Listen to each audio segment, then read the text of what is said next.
ఎలా ఉన్నారు? ఈరోజు నేను కొన్ని ఆహార పదార్థాలు తినడం వల్ల వచ్చే వ్యాధుల గురించి చెప్పబోతున్నాను. ముఖ్యంగా ఒక ఏదో ఒక సందర్భంలో మనం కొన్ని ఊళ్ళకి వెళ్ళినప్పుడు కొన్ని ఫుడ్ టేస్ట్ చేయక తప్పదు. టేస్ట్ చేసిన తర్వాత మనం వ్యాధులకి గురవుతూ ఉంటాము. దాని తర్వాత నేను పలానా ఫుడ్ తినడం వల్లే నాకు ఈ వ్యాధి వచ్చిందని చెప్తూ ఉంటాం. 2-3 ఇయర్స్ కాలేజ్కి వెళ్ళినప్పుడు నేను రోజు పానీపూరి తినేదాన్ని. సో రోజు పానీపూరి ఫర్ 2 ఇయర్స్ తింటే బాడీకి ఏమవుతుంది, దానివల్ల నాకు ట్యూబర్కులోసిస్ వచ్చింది. అది చూసిన వీడియోలాగే వాళ్ళు నిజంగానే ఈ ఫుడ్ తినడం వల్ల ఇన్ని వ్యాధులు వస్తాయా మనకు ఫీలింగ్ కలుగుద్ది. కానీ మీకు కొన్ని విషయాలు చెప్పబోతున్నాను. స్ట్రీట్ ఫుడ్ లేదంటే మనం ఎక్కడైనా ఫుడ్ తిన్న తర్వాత రెగ్యులర్గా తిన్న తర్వాత ఒకసారి తింటే పెద్ద ప్రాబ్లమేటిక్ ఏం కాదు.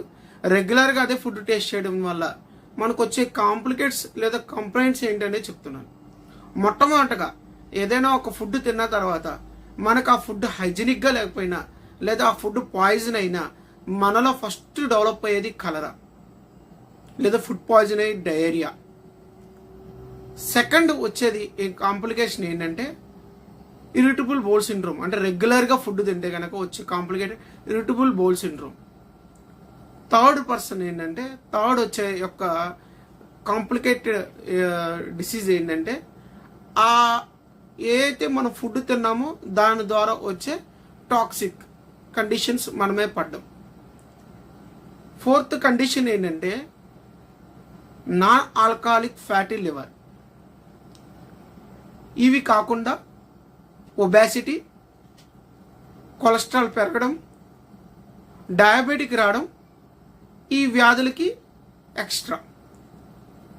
అయితే మొట్టమొదటిగా మనకి ఎక్కువగా అనిపించే పానీపూరి గురించి అని, ఢిల్లీ కోవా గురించి కానీ, బిర్యానీ గురించి కానీ, ఈ ఫుడ్ తినడం వల్ల ఎందుకు ఇన్ని వ్యాధులు వస్తాయన్న విషయం మీకు చెప్పాలి. మొట్టమొదటిగా పానీపూరి.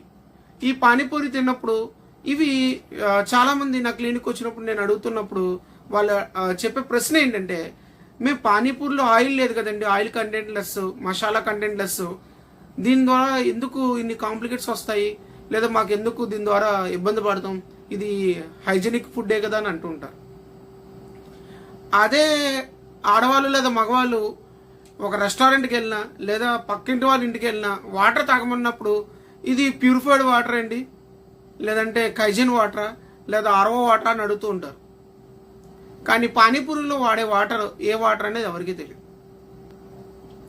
Second person hygienic.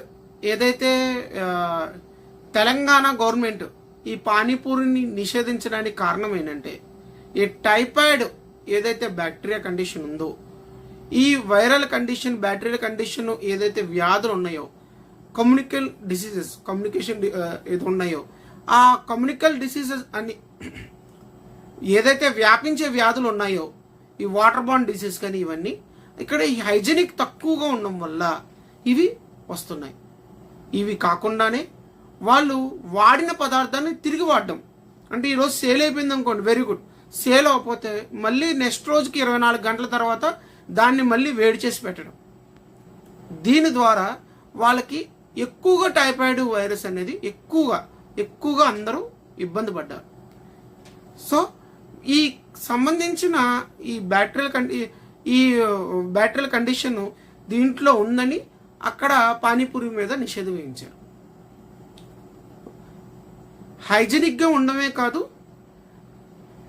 నిల్వ చేసింది అంటే వాడిందే వేడి చేసి మళ్ళీ తిరిగి వేడి చేయడం, అంటే ఫ్రెష్ కాకుండా నిల్వ పదార్థాలు ఉపయోగించడం, ఈ 2 కారణాలు అయితే మూడో కారణం ఆర్టిఫిషియల్ కలర్స్ లేదంటే కల్తీ కలర్లు, కల్తీ ఫుడ్లు. ఏదైతే మనం తింటున్న బఠానీ కానీ లేదంటే ఇంకేమైనా కలర్స్ ఉన్నాయో ఇవి డైరెక్ట్ కల్తీ కలర్, సింథటిక్ కలర్స్ను ఉపయోగిస్తుంటారు. దీనివల్ల ఏమవుతుందంటే లివర్ దీన్ని ప్యూరిఫై చేసుకోవడం కోసం కష్టపడి చివరికి నాన్ టాక్సిక్ ఫ్యాటీ లివర్గా తయారవుతుంది. Non alcoholic fatty liver. Non alcoholic fatty liver అంటే భర్త తాగి లివర్ను పాడు చేసుకున్నాడంటే భార్య బిడ్డలు బయట ఫుడ్ తిని లివర్ పాడు చేసుకున్నట్టు. ఎందుకంటే లివర్ అనేది చాలా కష్టపడుతుంది. దీన్ని ప్యూరిఫై చేయడానికి, దీనిలో ఉన్న టాక్సిక్స్ బయటికి గెంటేయడానికి కష్టపడి ఒకరోజు బయట తిన్నాడు అనుకోవచ్చు. రోజు బయట తిని ఆ టాక్సిక్స్ అన్నిటిని బయట గంటలేక చివరికి ఎంతో అందమైన ఆ లివరు ఫ్యాటీ లివర్గా తయారవుద్ది. ఆ ఫ్యాటీ లివర్ గ్రేడ్లు పెరిగి చివరికి సిరోసిస్ లివర్ అయ్యి లివర్ పూర్తిగా చెడిపోతుంది. ఇవి కాకుండా ఏదైతే బిర్యానీలు తింటే వాళ్ళ యొక్క పిల్లల పుట్టే తనం తగ్గడం గురించి కానీ ఇలాంటి కామెంట్స్ వింటాము. బిర్యానీ కూడా దీనికి తక్కువేమీ కాదు. ఏదైతే బయట ఉపయోగించే బిర్యానీలు ఉన్నాయో సేమ్ నిల్వ పదార్థాలు, ఎక్కువ రోజులు చికెన్ నిల్వ ఉంచి పెట్టడం, రెండోది ఎక్కువ ఆయిల్ కన్జ్యూమ్ చేయడం, ఎక్కువ మసాలాలు కన్జ్యూమ్ చేయడం, ఇది కాకుండా బిర్యానీ తిన్న తర్వాత కూల్ డ్రింక్ తాగడం వల్ల క్యాలరీస్ పెంచుకుని, ఈ క్యాలరీస్ పెంచుకోవడమే కాకుండా పని లేకపోవడం వల్ల డయాబెటిక్ అయ్యి వాళ్ళకి పిల్లలు పుట్టే శాతం తక్కువగా ఉంటుంది. దీంట్లో నిజం చిన్నదే, కానీ దీనికన్నా ఎక్కువగా మనం మసాలాలు పెట్టి బయట ప్రచారం చేస్తూ ఉంటారు. ఇక్కడ పానీపూరి తినద్దు అని కాదు, బిర్యానీ తినద్దు అని కాదు, లిమిటెడ్గా తినడం మంచిది. ఆర్టిఫిషియల్ కలర్స్ లేకుండా ఎప్పుడు ఫ్రెష్గా ఉన్న తినడం ఇంకా మంచిది అని చెప్పుకున్నాను. సో వ్యాధులు మనం రాకుండా ఉండాలంటే కొన్ని అలవాట్లు లిమిటెడ్ చేసుకోవడం మంచిది. కాబట్టి స్ట్రీట్ ఫుడ్ తినడం మంచిదే, అయితే అతిగా చేసుకోవడం మాత్రం మీ ఆరోగ్యానికి ప్రమాదకరం. Thank you. అమర్ హోమియో. ఎలా ఉన్నారు? ఈరోజు నేను కొన్ని ఆహార పదార్థాలు తినడం వల్ల వచ్చే వ్యాధుల గురించి చెప్పబోతున్నాను. ముఖ్యంగా ఏదో ఒక సందర్భంలో మనం కొన్ని ఊళ్ళకి వెళ్ళినప్పుడు కొన్ని ఫుడ్ టేస్ట్ చేయక తప్పదు. టేస్ట్ చేసిన తర్వాత మనం వ్యాధులకి గురవుతూ ఉంటాము.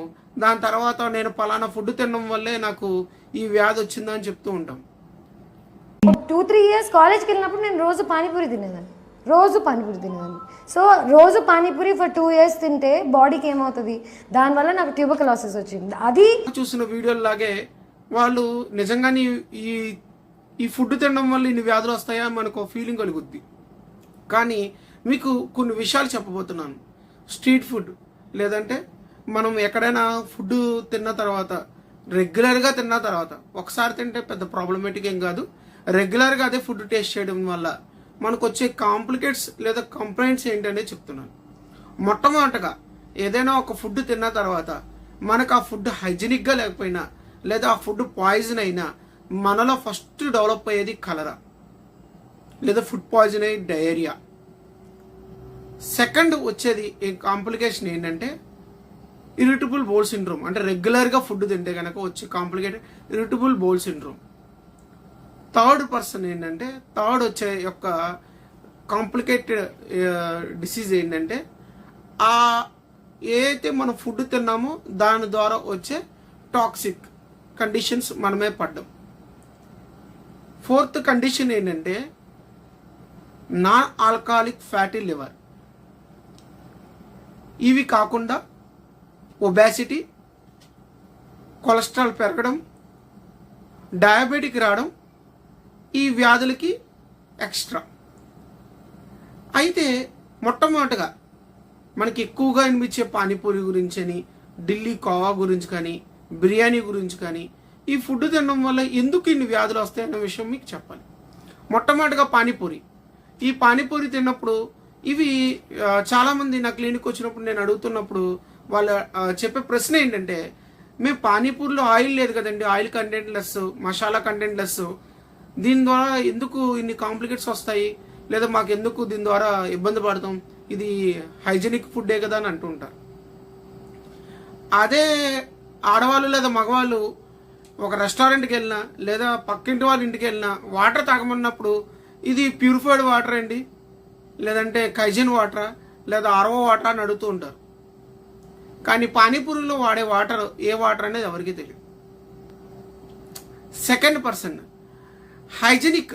ఏదైతే తెలంగాణ గవర్నమెంట్ ఈ పానీపూరిని నిషేధించడానికి కారణం ఏంటంటే, ఈ టైఫాయిడ్ ఏదైతే బ్యాక్టీరియా కండిషన్ ఉందో, ఈ వైరల్ కండిషన్, బ్యాక్టీరియల్ కండిషన్ ఏదైతే వ్యాధులు ఉన్నాయో, కమ్యూనికేషన్ ఏది ఉన్నాయో ఆ కమ్యూనికల్ డిసీజెస్ అని ఏదైతే వ్యాపించే వ్యాధులు ఉన్నాయో ఈ వాటర్ బాండ్ డిసీజ్ కానీ ఇవన్నీ ఇక్కడ ఈ హైజెనిక్ తక్కువగా ఉండడం వల్ల ఇవి వస్తున్నాయి. ఇవి కాకుండానే వాళ్ళు వాడిన పదార్థాన్ని తిరిగి వాడడం, అంటే ఈరోజు సేల్ అయిపోయింది అనుకోండి, వెరీ గుడ్. సేల్ అవ్వకపోతే మళ్ళీ నెక్స్ట్ రోజుకి 24 గంటల తర్వాత దాన్ని మళ్ళీ వేడి చేసి పెట్టడం. దీని ద్వారా వాళ్ళకి ఎక్కువగా టైఫాయిడ్ వైరస్ అనేది ఎక్కువగా అందరూ ఇబ్బంది పడ్డారు. సో ఈ సంబంధించిన ఈ బ్యాక్టీరియల్ కండిషన్ దీంట్లో ఉందని అక్కడ పానీపూరి మీద నిషేధం విధించారు. హైజీనిక్గా ఉండమే కాదు, నిల్వ చేసింది అంటే వాడిందే వేడి చేసి మళ్ళీ తిరిగి వేడి చేయడం, అంటే ఫ్రెష్ కాకుండా నిల్వ పదార్థాలు ఉపయోగించడం, ఈ 2 కారణాలు అయితే మూడో కారణం ఆర్టిఫిషియల్ కలర్స్ లేదంటే కల్తీ కలర్లు, కల్తీ ఫుడ్లు. ఏదైతే మనం తింటున్న బఠానీ కానీ లేదంటే ఇంకేమైనా కలర్స్ ఉన్నాయో ఇవి డైరెక్ట్ కల్తీ కలర్, సింథటిక్ కలర్స్ను ఉపయోగిస్తుంటారు. దీనివల్ల ఏమవుతుందంటే లివర్ దీన్ని ప్యూరిఫై చేసుకోవడం కోసం కష్టపడి చివరికి నాన్ టాక్సిక్ ఫ్యాటీ లివర్గా తయారవుతుంది. Non alcoholic fatty liver. Non alcoholic fatty liver అంటే భర్త తాగి లివర్ను పాడు చేసుకున్నాడంటే భార్య బిడ్డలు బయట ఫుడ్ తిని లివర్ పాడు చేసుకున్నట్టు. ఎందుకంటే లివర్ అనేది చాలా కష్టపడుతుంది దీన్ని ప్యూరిఫై చేయడానికి, దీనిలో ఉన్న టాక్సిన్స్ బయటకు గెంటేయడానికి. కష్టపడి ఒకరోజు బయట తిన్నాడు అనుకోవచ్చు.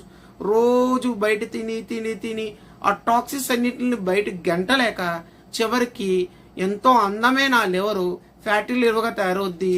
ఆ ఫ్యాటీ లివర్ గ్రేడ్లు పెరిగి చివరికి సిరోసిస్ లివర్ అయ్యి లివర్ పూర్తిగా చెడిపోతుంది. ఇవి కాకుండా ఏదైతే బిర్యానీలు తింటే వాళ్ళ యొక్క పిల్లల పుట్టేతనం తగ్గడం గురించి కానీ ఇలాంటి కామెంట్స్ వింటాము. బిర్యానీ కూడా దీనికి తక్కువేమీ కాదు. ఏదైతే బయట ఉపయోగించే బిర్యానీలు ఉన్నాయో సేమ్ నిల్వ పదార్థాలు ఎక్కువ రోజులు చికెన్ నిల్వ ఉంచి పెట్టడం, రెండోది ఎక్కువ ఆయిల్ కన్జ్యూమ్ చేయడం, ఎక్కువ మసాలాలు కన్జ్యూమ్ చేయడం. ఇది కాకుండా బిర్యానీ తిన్న తర్వాత కూల్ డ్రింక్ తాగడం వల్ల క్యాలరీస్ పెంచుకోవడమే కాకుండా పని లేకపోవడం వల్ల డయాబెటిక్ అయ్యి వాళ్ళకి పిల్లలు పుట్టే శాతం తక్కువగా ఉంటుంది.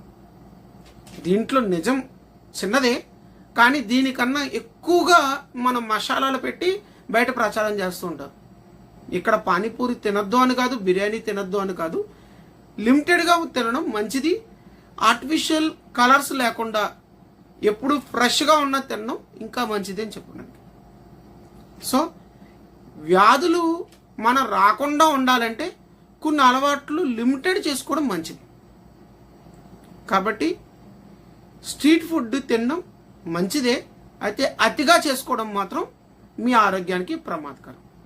Thank you. Amar homeo. Hi, ఎలా ఉన్నారు? ఈరోజు నేను నా డైలీ ప్రాక్టీస్లో తరచుగా వచ్చే ఒక ప్రశ్నకు మీకు సమాధానం చెప్పబోతున్నాను. చాలామంది పేషెంట్లు నాకు చెప్తూ ఉంటారు, గ్యాస్ట్రైటిస్ బాగా ఎక్కువగా ఉందండి, నేను మసాలా ఫుడ్ తినలేదు, అలాగని చికెన్ మటన్ తినలేదు, బిర్యానీలు అస్సలు తినలేదు అని చెప్తారు. ఏం తిన్నారని ఎంక్వైరీ చేస్తే వాళ్ళు మేము పప్పు తిన్నామని చెప్తారు.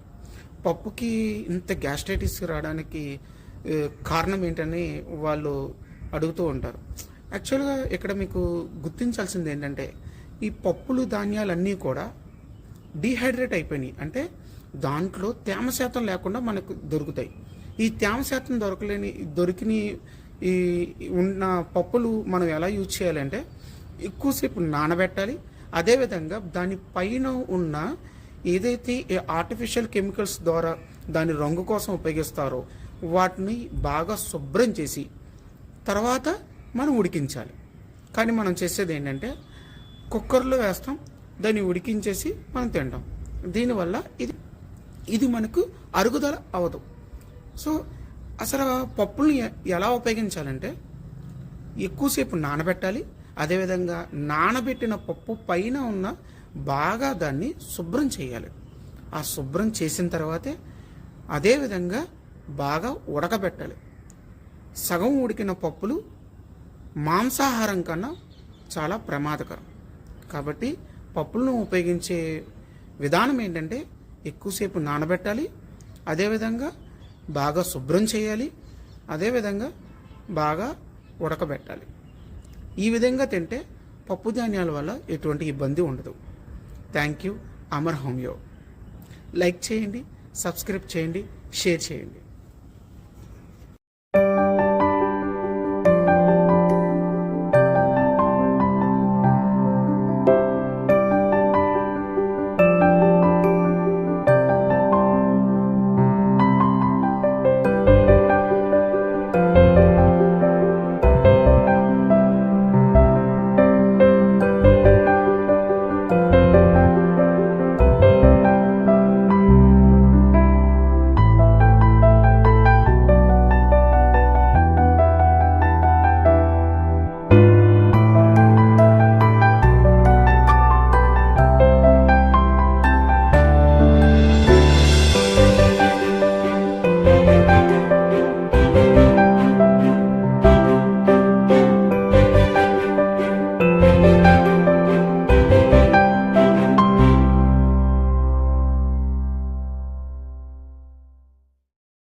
హాయ్, ఎలా ఉన్నారు? ఈరోజు నేను వరల్డ్ పేషెంట్ సేఫ్టీ డే గురించి చెప్పబోతున్నాను. ఇది ఈ రోజుని పెట్టడానికి గల కారణం ఏంటంటే పేషెంట్స్ తెలుసో తెలియకో మెడిసిన్స్ ద్వారా లాభం పొందడం కాకుండా దాని ద్వారా నష్టపోతున్నారు. అంటే ఎక్స్పైర్ డేట్ అయిపోవడం మందులు కానీ, అనవసరంగా మందులు వేసుకోవడం కానీ, అవసరాన్ని మించి మందులు దాచుకుని దాన్ని ఇతరులకు ఇవ్వడం కానీ, దీని ద్వారా ఏంటంటే వాళ్ళు ఈ యొక్క మెడికేషన్ వల్ల ఇబ్బందులు పడుతున్నది ఎవరికి తెలియక వాళ్ళ అనారోగ్యానికి కారణమవుతారని ఈరోజు వరల్డ్ పేషెంట్ సేఫ్టీ డేని వరల్డ్ హెల్త్ ఆర్గనైజేషన్ జరుపుకుంటుంది. సో ఈ వరల్డ్ పేషెంట్ సేఫ్టీ డేకి హోమియోపతికి ఏమైనా సంబంధం ఉందా అంటే కనుక హోమియోపతి గురించి మీకు ఒక 2 విషయాలు చెప్పాలి. మొట్టమొదటిగా హోమియోపతి పొటెంటైజేషన్ ద్వారా ఈ మందులు కనిపెట్టారు. ఈ పొటెంటైజేషన్ అంటే బాడీని ఇబ్బంది పెట్టేది కానీ ఎటువంటి లేకుండా దాంట్లో ఉన్న టాక్సిసిటీ విష పదార్థాలు తగ్గించి ఆరోగ్యకరమైనగా తయారు చేయడానికి హోమియోపతి పొటెంటైజేషన్ ద్వారా మందులు కనిపెట్టారు. అయితే ఈ మందులను ఎలా ఇస్తారో అంటే కనుక మెటీరియల్ మెడికా ప్యూరా కానీ మెటీరియల్ మెడికా చదువు కానీ కానే కాదు, ఆర్గనన్ ఆఫ్ మెడిసిన్. యాక్చువల్గా ఈ మందులని వైటల్ ఫోర్స్ చూసి మాత్రమే మందులు ఇస్తారు. అందుకనే మా దాంట్లో పొటెన్సీస్ ఉంటాయి. 6C, 30C, 200C, 1M లేదా 6X, 3X, 12X, 20X, 30X అని. ఈ పొటెంటైజ్డ్ చేయడానికి మొట్టమొదటి కారణం అంటే ఒక పేషెంట్ని యొక్క వ్యాధిని బట్టి, ఆ వ్యాధి తీవ్రతను బట్టి, అదేవిధంగా అతని యొక్క వైటాలిటీ బట్టి, అంటే ఈ మెడిసిన్కి ఈ వ్యక్తి యొక్క తత్వం ఎలా ఉంటుంది అవన్నీ తెలుసుకుని ఈ మందులు పవర్ అనేది డిసైడ్ చేస్తారు. కానీ పేషెంట్స్ ఏం చేస్తుంటారంటే సందర్భాన్ని బట్టి వాళ్ళకి ఏమైనా ఇంతకుముందు ప్రీవియస్ ఎక్స్పీరియన్స్ బట్టి లేదంటే యూట్యూబ్ ద్వారా వాట్సాప్ ద్వారా కొన్ని తెలిసిన విషయాలు బట్టి ఆ మెడికేషన్ ఇంట్లో పెట్టుకుని డైరెక్ట్ వేసుకుంటూ ఉంటారు. కరోనా టైంలో అయితే ఆర్సనిక్ ఆల్బమ్ పనిచేస్తుంది అని చెప్పగానే ఆర్సనిక్ ఆల్బమ్ డైల్యూషన్ని రోజు నోట్లో వేసుకోవడం మొదలుపెట్టారు. పాపం యాక్చువల్గా వాళ్ళకి కరోనా రాకపోయినా ఈ ఆర్సనిక్ ఆల్బమ్ అతిగా వాడడం వల్ల వాళ్ళు డిస్నియా వచ్చిన పేషెంట్లు ఉన్నారు. అదేవిధంగా చాలా మెడికేషన్స్ యూట్యూబ్ల ద్వారానో లేదంటే న్యూస్ పేపర్ ద్వారానో చదివి విని ఈ లక్షణాలు మాకు ఉన్నాయి కాబట్టి నేను ఈ మెడికేషన్ వేసుకుంటున్నానని లాంగ్ ట్రీట్మెంట్ అంటే 3 months, 6 months, 1 year వాడుతున్న ఒక పేషెంట్లు కూడా ఉన్నారు. యాక్చువల్గా వాళ్ళకి ఏంటంటే ఈ మెటీరియల్ మెడికా ఈ పొటెంటైజేషన్ చేసిన దాంట్లో డ్రగ్ ప్రూవింగ్ అంటారు వీటిని. ఈ డ్రగ్ ప్రూవింగ్ ఇస్తారు. అంటే ఒక మెడిసిన్ ఎలా పనిచేస్తుంది అంటే కనిపెట్టిన తర్వాత దాంట్లో ఉన్న లక్షణాలు తెలుసుకోవడానికి ఒక మనుషుల మీద ఈ మందులు ఇస్తారు. ఇచ్చిన తర్వాత మెడికేషన్ తీసుకున్న తర్వాత వీళ్ళ లక్షణాలు చెప్తారు. ఆ లక్షణాలని నోట్ చేస్తారు. ఇక్కడ ఒక మెడిసిన్కి హానేమాన్ గారు కొన్ని కనిపెడితే దాని తర్వాత వచ్చిన ప్రోవర్స్ దాంట్లోంచి ఇంకా కొన్ని లక్షణాలు కనిపెట్టారు. అంటే ఇక్కడ అర్థం ఏంటంటే ఒక మెడిసిన్లో చాలా లక్షణాలు ఉంటాయి. నేను మీకు ఒక ఎగ్జాంపుల్ చెప్తాను. కృష్ణ యాదవ్ అని గుడివాడ ఆయన నేను ఒకసారి మామూలుగా జనరల్ టాపిక్ డిస్కషన్లో ఉన్నప్పుడు ఆయన ఆనిక గురించి చెప్తూ ఆనిక మెడికేషన్ ఇలా మీరు దేనికి ఇస్తారండి అంటే ఇలా స్వెల్లింగ్ ఇలా ఇంజురీస్ అని చెప్తూ ఉన్నాను. ఆయన చెప్పారు నేను యాక్చువల్గా డయేరియా పేషెంట్కి కూడా ఆనిక ఇచ్చాను అని ఆయన టెక్స్ట్ బుక్లోంచి ఒక సెంటెన్స్ చూపించారు. అంటే ఇక్కడ నేను చెప్పొచ్చేది ఏంటంటే ఒక మెడికేషన్ యొక్క ఓవర్వ్యూ అనేది ఫిజిషియన్ బట్టి మారుతూ ఉంటుంది, ఫిజిషియన్ ఐడెంటిఫికేషన్ బట్టి మారుతూ ఉంటుంది. ఇదే ఆనిక మెడికేషన్ డాక్టర్ అప్పలనాయుడు గారు నాకు ఒక కేసులో చెప్తున్నారు. ఆయన క్యాన్సర్కి ఈ ఆర్నికా ట్రీట్మెంట్ అనేది ఆర్నికా అనేది ఇచ్చారని చెప్పారు. Same medication same symptom. అంటే ఇక్కడ విషయం ఏంటంటే ఫిజిషియన్కి ఒక మెడికేషన్ అనేది ఆయనకు అర్థం అవుద్ది, ఇది ఎలా ఇవ్వాలి పేషెంట్కి, ఏ విధంగా అడ్మిషన్ ఇస్తే పనిచేస్తుందని. ఈ అడ్మిషన్ ఆఫ్ మెడిసిన్ కూడా ఇక ఫిజిషియన్ ఐడియాలజిటీ బట్టి మారుతూ ఉంటుంది. కొంతమంది డైల్యూషన్ డైరెక్ట్గా నోట్లేస్తారు, కొంతమంది పిల్స్ని ఒక డైల్యూషన్ అయిపోయిన పిల్స్ని దాన్ని ఆరిపోయిన తర్వాత బాగా డ్రై అయిన తర్వాత వాడమంటారు. కొంతమంది అదే పిల్లని వాటర్ డోస్లో కంటిన్యూ చేస్తారు. అంటే ఒక్క గుళికని 6 చెంచాల నీళ్ళల్లో డైల్యూట్ చేసి ఆ వాటర్ డోస్ని తీసుకుంటారు. ఇక్కడ చెప్పొచ్చేది ఏంటంటే ఫిజిషియన్కి ఈ అడ్మిషన్ ఆఫ్ మెడిసిన్ ఎలా ఇవ్వాలనేది ఒక అవగాహన ఉంటుంది. పేషెంట్స్కి ఎప్పటికీ తెలియదు. యూట్యూబ్ ద్వారా, ఫేస్బుక్ల ద్వారా, లేదా ఎవరైనా చెప్పిన దాని ద్వారా, వాట్సాప్ల ద్వారా హోమియోపతి నేర్చుకోలేము. హోమియోపతి నేర్చుకోవాలంటే హనుమాన్ గారి హిస్టరీ తెలుసుకోవాలి, అలాగే ఆర్గన్ ఆఫ్ మెడిసిన్ చదవాలి, మెటీరియల్ మెడికా చదవాలి. మనం తెలుగులో దొరికే వస్తుగుణ దీపిక లేదంటే పావులూరు కృష్ణ చౌదరి గారు చదివితే ఆ మెడిసిన్ యొక్క గొప్పదనం తెలుస్తుందేమో కానీ హోమియోపతి మందులు గొప్పదనం తెలుస్తుంది, కానీ హోమియోపతి వైద్యం తెలియదు. సో మనకి నచ్చినట్టు మెడికేషన్ చేసుకోవడం హోమియోపతిలో చాలా ప్రమాదకరం. ఈ డైల్యూషన్స్ లేదా పిల్స్ మనకి నచ్చినట్టు వేసుకుంటూ ఉంటే ఏమవుతుందంటే ఈ వైటల్ ఫోర్స్ అనేది హెల్త్ కండిషన్, సిక్ నుండి హెల్త్ కండిషన్ కాకుండా హెల్త్ నుంచి సిక్ కండిషన్కి వస్తుంది. మీకు ఒకవేళ ఈ హోమియోపతి డ్రగ్ ప్రూవింగ్ గురించి తెలుసుకోవాలి, వస్తుగుణ దీపకం గురించి తెలుసుకోవాలనుకుంటే నేను గుడివాడ కాలేజీలో ఆర్ఆర్ఐ రేపతి తెలియదు హిస్టరీలో చాలా ఎక్కువగా ఉన్నాయి. ఆయన సెంట్రల్ గవర్నమెంట్ ఆఫ్ ఇండియాది ఆర్ఆర్ఐలో మేము డ్రగ్ ప్రూవింగ్ చేసాం. ఒక మెడికేషన్ 4 రోజులు వేసుకున్న తర్వాత ఆ మెడికేషన్ యొక్క సింటమ్స్ అన్ని మళ్ళీ చెప్పేవాళ్ళం. చాలామందికి హోమియోపతి మెడికేషన్ డౌట్, అంటే ఈ వాళ్ళకి ఒక చులకన భావన, ఈ ఎంత పంచదార గుళికలే కదా, ఏమవుతుంది, ఈ తింటే ఏమవుతుంది, ఈ హోమియోపతిలో ఏముండదు, ఆ గ్యాస్ట్రిక్ నక్సాంకి వేసుకో లేదా కార్బోహైడ్రేట్ చేసుకో, ఇలా రకరకాలుగా చెప్పేసి రకరకాలుగా వాళ్ళు వాడుతూ ఉంటారు. కొంతమంది అయితే కొన్ని పవర్స్ వాడతారు. నిజంగా ఎక్స్పీరియన్స్ ఫిజిషియన్ కూడా ఆ మెడికేషన్ వాడడం నేను చూడలేదు. నెలలు సంవత్సరాలు ఎందుకు అని చెప్తే మేము ఇలా పలానా బుక్లో చదివాం, లేదంటే పలానా దాంట్లో మేము విన్నాం, యూట్యూబ్లో వీడియో చూసాం, ఆయన చెప్పారు మేము విన్నాం. ఆయన మెటీరియల్ మెడికా ఒక మందు గురించి చెప్పారు తప్ప ఈ మందు మీరు వాడండి అని చెప్పలేదు.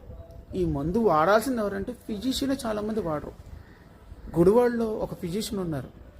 ఆయన ఒక మెడిసిన్, ఆయన యొక్క మెడికల్ ఏదైతే మెడికల్ ఫార్మసీ ఉంటుందో ఆ ఫార్మసీ నుంచి మెడిసిన్ తీసేశారు. ఆ మెడిసిన్ ఇవ్వద్దని చెప్తారు. ఆయనకి ఆ మెడిసిన్ మీద యొక్క దుష్ఫలితాలు సంబంధించిన ఆయన ఈ కేసులో కాబట్టి ఆ మెడిసినే తీశారు. ఇలా ఒక్కొక్క డాక్టర్కి ఒక్కొక్క మెడిసిన్ మీద ఒక అవగాహన ఉంటుంది. డాక్టర్కు ఉన్న అవగాహన పేషెంట్కి ఉండాలని నెసెసిటీ ఏం లేదు. వాళ్ళు షేర్ చేసుకున్నంత మాత్రాన మీరు దాన్ని ఆ మెడిసిన్ వేసుకోవాలని రూల్ లేదు. కాబట్టి నేను చెప్పొచ్చేది ఏంటంటే హోమియోపతి మెడిసిన్స్ చాలా వాల్యుబుల్. మీరు దాని కాస్ట్ మాత్రమే చూస్తారు, మేము దాన్ని లైఫ్ సేవింగ్ డ్రగ్గా చూస్తాం. సో దీన్ని చాయిస్ డాక్టర్స్కి వదిలేయడం చాలా మంచిది. అదేవిధంగా ఈ హోమియోపతి మందులుని మనం ఎక్స్పైర్ డేట్ అయిపోయినాయా లేదా ఎలా తెలుసుకోవాలనుకుంటే ఈ పిల్స్లో వేస్తే ఈ పిల్స్ వైట్ పిల్స్ వల్ల రంగు మారుతాయి. అంటే ఎల్లో కానీ ఒక్కోసారి బాగా ముద్దగా అయిపోతే ఇలాంటప్పుడు మెడికేషన్ అనేది అంతగా వర్క్ అవ్వదు, అవి పనిచేయవు అని అర్థం. అదేవిధంగా డైల్యూషన్స్ అయితే నేనైతే డైరెక్ట్గా వాడనని ఇప్పుడు ఇవ్వను. ఇది పిల్స్లో వేసుకుని వాడడమే మంచిది. ఇంకా 6X ట్యాబ్లెట్స్ అలాంటివి రంగు మారినంత వరకు మనం తీసుకోవచ్చు. అది కూడా డాక్టర్ సలహా మేరకు మాత్రమే వాడాలి. ఈ హోమియోపతి వైద్యుల్లో మీకు ఏమైనా సందేహాలు ఉంటాయి, ఆయుష్ డిపార్ట్మెంట్లో గవర్నమెంట్ డాక్టర్లు ఉన్నారు, అదేవిధంగా గవర్నమెంట్ మెడికల్ కాలేజీలు ఉన్నాయి, ప్రైవేట్ కాలేజీలు కూడా ఉన్నాయి. ప్రతి ఒక్కరు కూడా హోమియోపతి చెప్పడం గురించి ముందున్నారు. ఇది కాకుండా ఎన్నో ట్రస్టులు, ఈకే ట్రస్ట్, హోమియో పరిషత్ పొన్నూరు, ఇవి కాకుండా చాలామంది హోమియోపతి గురించి చెప్పేవాళ్ళు ఉన్నారు. వాళ్ళతో అడిగి మాత్రమే మెడిసిన్స్ తీసుకోండి తప్ప మీ సొంత ప్రయోగాలు చేసుకుని మీరు అనారోగ్యాన్ని కాకండి. Thank you. Amar homeo. Like చేయండి, సబ్స్క్రైబ్ చేయండి, షేర్ చేయండి. ఇప్పుడు వైరల్ అవుతున్న ఈ వీడియో నిజమేనా? ఈ మందు ఈ వ్యాధికి పనిచేస్తుందా? వాస్తవానికి ఇవి హోమియోపతి మందులే. ఆ వైద్యుడు కూడా వాస్తవమే. కానీ ఈ మందు గురించి తెలుసుకోవాలన్నా ముందు హోమియోపతి గురించి 2 విషయాలు మీతో చెప్పుకోవాలనుకుంటున్నాను. ముందుగా ఏంటంటే హోమియోపతి అనేది సిమిలిబస్ క్యూరేటస్ సారూప్య సిద్ధాంతం ద్వారా ఈ హోమియోపతి వైద్యం అనేది పనిచేస్తుంది. అయితే ఈ హోమియోపతి వైద్యంలో ఉపయోగించి హోమియోపతి మందులను ఎలా తయారు చేస్తారనేది కూడా మనం ఇప్పుడు తెలుసుకోవాలి. దీన్ని డ్రగ్ ప్రూవింగ్ అంటారు. డ్రగ్ ప్రూవింగ్ అనేది హోమియోపతిలో ఎలా చేస్తారంటే హెల్తీ ఇండివిజువల్స్ అంటే మనుషుల మీద, ఆరోగ్యంగా ఉన్న మనుషుల మీద ఈ మందు ఇచ్చి ఆ మందుని వాళ్ళు రెగ్యులర్గా వాడిన తర్వాత కొన్ని రోజులు అయిన తర్వాత ఆ లక్షణాలన్నిటిని నోట్ చేస్తారు. కొన్ని వందల మంది మధ్య నోట్ చేసిన తర్వాత అత్యధికంగా వచ్చిన లక్షణాలను ముందుగా, తక్కువ లక్షణాలను తర్వాతగా తీసుకుని ఈ మెడిసిన్ అనేది మెడికాలో నోట్ చేస్తారు. మనకి ఇండియాలో ఈ ఈ డ్రగ్ ప్రూవింగ్ సెంటర్స్ కూడా ఉన్నాయి. రీజనల్ రీసెర్చ్ ఇన్స్టిట్యూట్ గుడివాడలో ఇలాంటి రీజనల్ రీసెర్చ్ ఇన్స్టిట్యూట్ గుడివాడలో ఈ డ్రగ్ ప్రూవింగ్ ఇప్పటికీ జరుగుతుంది. మేము చదువుకునే రోజుల్లో చాలామంది ఈ డ్రగ్ ప్రూవల్లో కూడా ఉన్నాం. ఇప్పుడు ఎందుకు ఈ విషయం చెప్తున్నానంటే ఏదైతే వైరల్ అవుతున్న వీడియోలో ఉన్న మందులని ఈ కరోనాకు పనిచేస్తుంది అనుకుని అందరూ ఈ మందులు ఎక్కువగా అతిగా తీసుకుంటున్నారు. డాక్టర్ ప్రిస్క్రిప్షన్ లేకుండా, డాక్టర్ ఎటువంటి సలహా లేకుండా, కేవలం డాక్టర్ ఈ మందు పనిచేస్తుంది నిజమే అని తెలుసుకుని పొద్దున్న, మధ్యాహ్నం, సాయంత్రం అనేది అత్యధికంగా మోతాదులో తీసుకుంటూ వాడుతూ ఉన్నారు. కానీ వాళ్ళు తెలుసుకోవాల్సిన విషయం ఏంటంటే ఇలా మందులు వాడుతూ అత్యధికంగా వాడితే కనుక ఇదే డ్రగ్ ప్రూవింగ్ అవుతుంది తప్ప ఆ మందు దీని మీద పనిచేయదు. ఇది డాక్టర్ సలహా మేరకే తీసుకోవాలి. ఆ వైద్యుడు ఏదైతే ఉందో అతను లక్షణాలను మీ యొక్క వ్యాధి లక్షణాలు మీ యొక్క తెలుసుకుని దానికి తగ్గట్టుగా మందులు ఇస్తారు తప్ప పలానా మందు హోమియోపతిలో కరోనాకు పనిచేస్తుంది, పలానా మందు హోమియోపతిలో ఈ వ్యాధికి పనిచేస్తుంది అనుకోవడం పొరపాటు. హోమియోపతి వైద్యం అనేది ప్రతి మనిషికి మారుతూ ఉంటుంది. ఏ 2 వ్యక్తులకి ఒక మెడిసిన్ అనేది సూట్ అవ్వదు. అందుకనే ఈ మెడిసిన్ లక్షణాలు బట్టి, ప్రతి వ్యక్తి యొక్క లక్షణాలు బట్టి మెడిసిన్ మారుతూ ఉంటుంది. మరి పాండమిక్కి ఆర్సెనిక్ ఆల్బు ప్రిఫర్ చేశారు కదా అంటే ఇది ఒక గ్రూప్ ఆఫ్ పీపుల్ దగ్గర ఉన్న లక్షణాలు తీసుకుని ఆ లక్షణాలకి సంబంధించిన మెయిన్గా ఉన్న మాత్రమే ఆర్సెనిక్ ఆల్బు ప్రిఫర్ చేశారు తప్ప ఆర్సెనిక్ ఆల్బే కరోనాకు ప్రివెంట్ పూర్తిగాని కానే కాదు. ప్రతి మనిషి యొక్క లక్షణాలు బట్టి ఈ యొక్క ప్రివెంటివ్ మెడిసిన్ అనేది వాళ్ళకు ఒక కుటుంబాల్లోకి మారుతూ ఉంటాయి. ప్రతి మెడిసిన్ కూడా హోమియోపతి ఇమ్యూనిటీ బూస్టర్. అందుకనే ప్రతి వ్యక్తి యొక్క లక్షణాలు తీసుకుని మాత్రమే ఇమ్యూనిటీ బూస్టర్స్ ఇస్తారు తప్ప అందరికీ ఏ మెడిసిన్ ఇమ్యూనిటీ బూస్టర్స్ అనేవి మాత్రం ఉండవు. మీరు వైద్యుడి సలహా లేకుండా ఇలాంటి మందులు వాడుతూ ఉండడం ఆరోగ్యానికి హానికరం. ఇలా ఎప్పుడైనా జరిగిందా అని కూడా మీరు చరిత్రలో అడగచ్చు. హోమియోపతి వైద్యంలో ఈ డ్రగ్ ప్రూవింగ్ చేస్తూ కూడా వాళ్ళ సర్వస్వం త్యాగం చేసిన వాళ్ళు, అంటే వాళ్ళ ప్రాణాలు వదిలిన కూడా ఉన్నారు. డాక్టర్ హెర్రింగ్స్ లాక్సిస్ మందును ప్రూవ్ చేస్తూ ఆయన కాలం చేశారు. కాబట్టి మీరు ప్రపంచానికి తెలియకుండా మీ ప్రాణాలు త్యాగం చేయొద్దు. జాగ్రత్తగా ఉండండి, ఆరోగ్యంగా ఉండండి, వైద్యుడి సలహా మేరకే ఈ మందులు వాడండి. Stay health, stay safe. Hi, ఎలా ఉన్నారు? ఈరోజు నేను ఉప్పు గురించి, ఉప్పులోని రకాలు, ఉప్పు తక్కువగా తీసుకోవడం వల్ల వచ్చే నష్టాలు, ఉప్పు ఎక్కువగా తీసుకోవడం వల్ల వచ్చే నష్టాలు, ఉప్పులో కలిపే సింథటిక్ పదార్థాల గురించి, అలాగే ఉప్పులో మనకి ఏది మంచిదని చెప్పడానికి, ఏది తీసుకుంటే ఆరోగ్యానికి నష్టం అని చెప్పడానికి, అదేవిధంగా మనం ఆరోగ్యం కోసం తయారు చేసుకునే ఉప్పు గురించి నేను ఈరోజు మీకు చెప్పబోతున్నాను.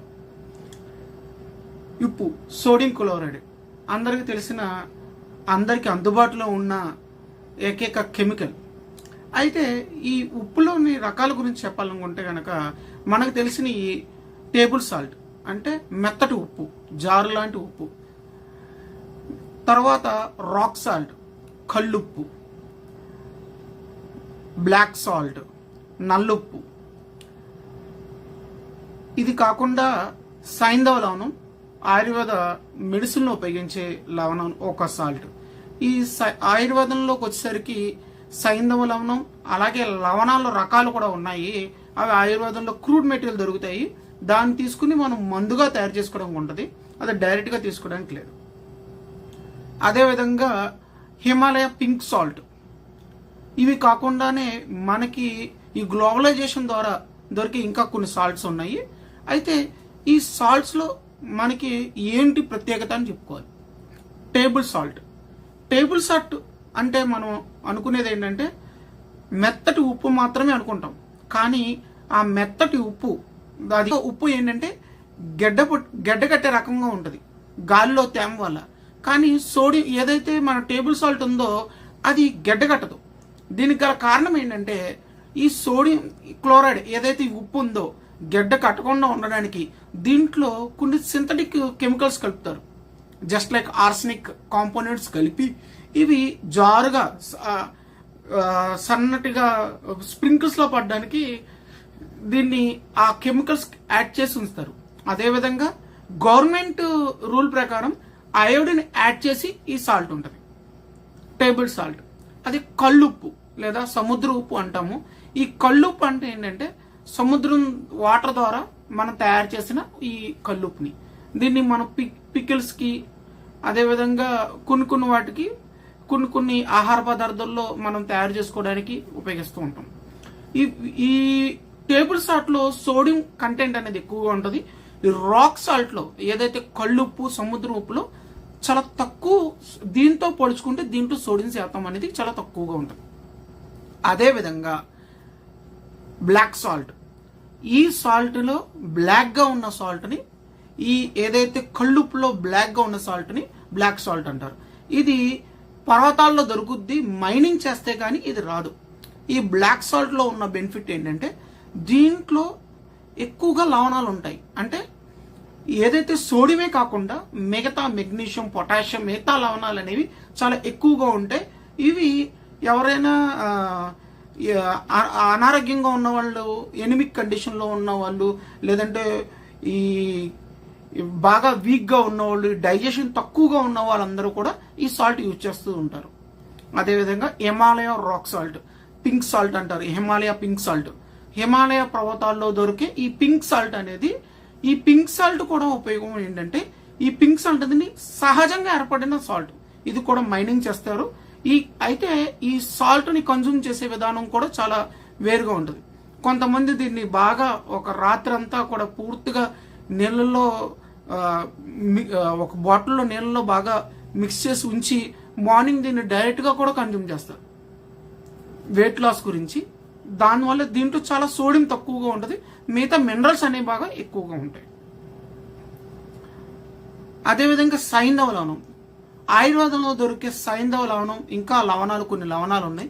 ఆ లవణాలన్నిటిని కొన్ని ఇంకా మిగతా వాటితో మిక్స్ చేసుకుని డైజెషన్ గురించి, సైంధవ లవణం డైజెషన్ గురించి, వాటి గురించి వాడుతూ ఉంటారు.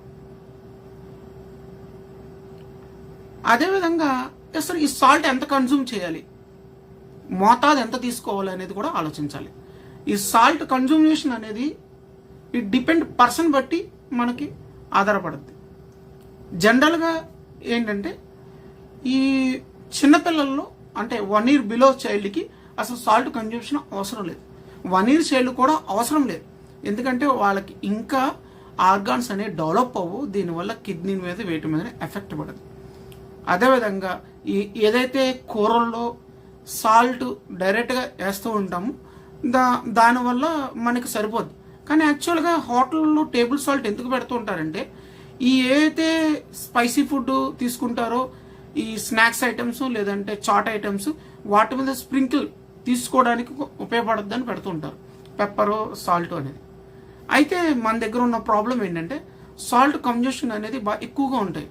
అంటే ఫర్ సపోజ్ మనం వాడే పికిల్స్లో కానీ లేదంటే ఫెర్మెంటేషన్ ఫుడ్స్లో కానీ వీటిల్లో సాల్ట్ కన్జంప్షన్ అనేది మనం రోజు తీసుకునేదానికన్నా ఎక్కువగా అవుతుంది. సాధారణంగా 2 grams మించి అవసరం లేదు పర్సన్కి. ఈ ప్రకృతి లేదంటే ఈ న్యాచురోపతి డాక్టర్స్ ఏం చెప్తుంటారంటే అసలు సాల్ట్ కన్జంప్షన్ అనేది మన శరీరానికి అవసరం లేదు. యాక్చువల్గా మనం వాడే ఏదైతే కూరగాయలు ఉన్నాయో వాటిలో హైలీ సోడియం కంటెంట్స్ ఉంటాయి, మినరల్స్ కంటెంట్ ఉంటాయి, మనకు సోడియం అవసరం లేదని చెప్తారు. కానీ చాలామంది అన్నం వండుకునేటప్పుడు సాల్ట్ వేసుకుని వాడుతూ ఉంటారు. దీనివల్ల జరిగే నష్టాలు నేను తర్వాత చెప్పబోతాను. తర్వాత సోడియం తక్కువగా ఈ ఉప్పు తక్కువగా తీసుకునే వాళ్ళ పరిస్థితి ఎలా ఉంటుంది?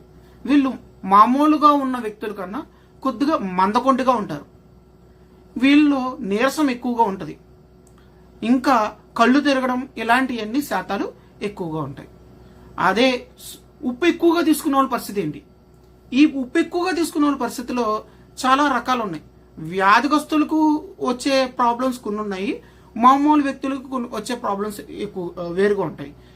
మామూలు వ్యాధిగ్రస్తులు ఈ షుగర్ పేషెంట్లు, హైపర్ టెన్షన్ పేషెంట్లు పరిస్థితి ఎలా ఉంటుందంటే ఎవరైతే డయాబెటిక్ పేషెంట్లు ఈ ఉప్పు శాతం ఎక్కువగా తీసుకుంటే, మామూలు కన్జంప్షన్ కన్నా ఎక్కువగా తీసుకుంటే, లేదా అన్కంట్రోలబుల్ డయాబెటిక్ పేషెంట్లు ఉప్పు ఎక్కువగా వాడటం వల్ల వచ్చే నష్టం ఏంటంటే వీళ్ళకి ఆల్రెడీ ఈ డయాబెటిక్ కండిషన్ వల్ల వచ్చే కాంప్లికేట్స్తో పాటు ఎథెరోస్క్లెరోసిస్, శరీరంలో ఏదైతే రక్తనాళాల్లో ఉండే అడ్డుపడే కొవ్వు పదార్థం పెరుగుతూ ఉంటుంది, రక్తనాళాల్లో కొవ్వు పదార్థం పెరుగుతూ ఉంటుంది.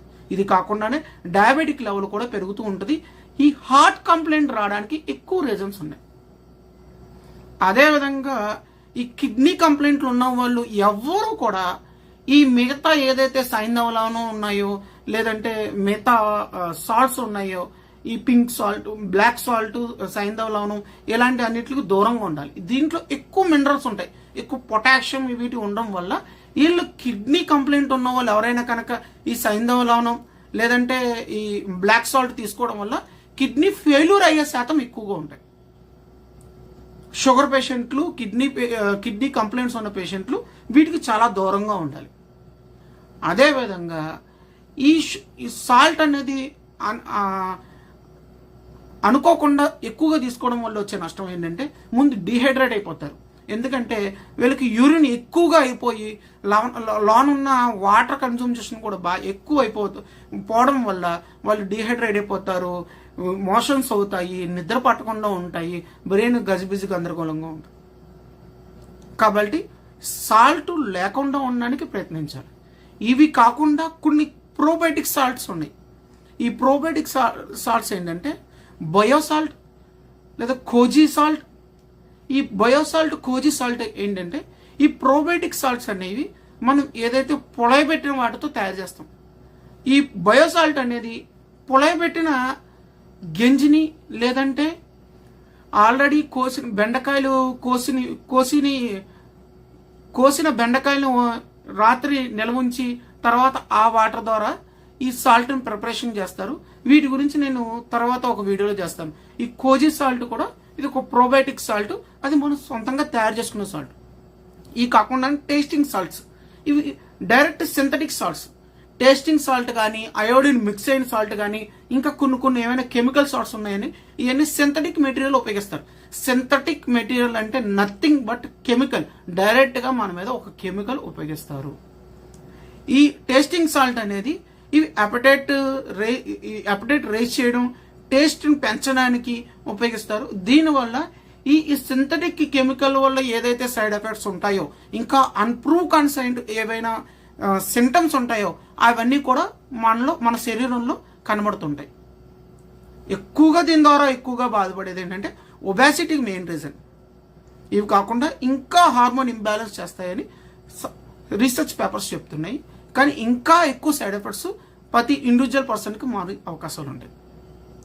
అదే అయోడిన్ సాల్ట్ అనేది, యాక్చువల్గా అయోడిన్ సాల్ట్ అనేది ఎందుకు చేయడం జరిగిందంటే, ఏదైతే కొంతమంది ఏదైతే పర్వత ప్రాంతాల్లో వాళ్ళకున్న అయోడిన్ అనేది సింథసైజ్ అవ్వదో కొంతమంది, వాళ్ళ కోసం మిగతా వాళ్ళు కూడా ఇటువంటి కేసులు ఉంటాయని అయోడిన్ అనేది సాల్ట్ అనేది ఇచ్చేశారు.